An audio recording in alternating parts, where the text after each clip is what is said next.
I was listening to our gospel this morning about the call of St. Matthew to be an apostle. And I was reflecting while we were listening to those words about, why does God call who he does? He seems to call the least likely to perhaps do some of the greatest work. And the call comes with God's grace, of course, but it comes with a lot of courage. It comes with a lot of perseverance. It comes with a lot of patience and a lot of trust. We see Matthew, who was kind of looked down upon as a tax collector, being called by God to come and to preach the gospel, to live the gospel for others, to proclaim and profess a faith in Jesus Christ. Certainly turning away from what he was doing and realizing how the public would look at him, nevertheless he said yes.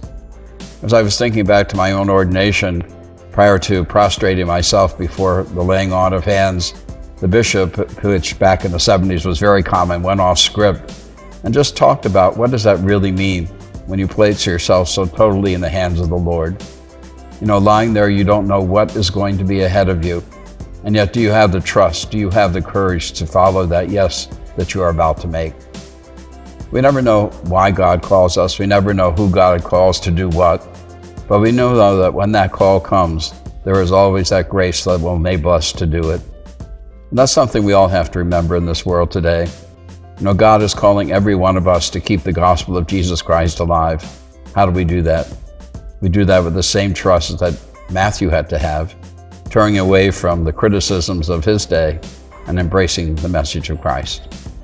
I hope that however God is calling you, that you open yourself more fully to that call, that you're never shy in living it, and that you continue to grow in your own understanding of why God is asking you to do what he's asking you to do.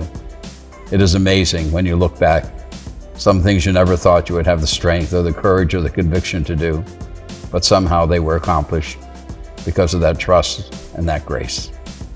And so if the Lord is calling you, don't turn a deaf ear.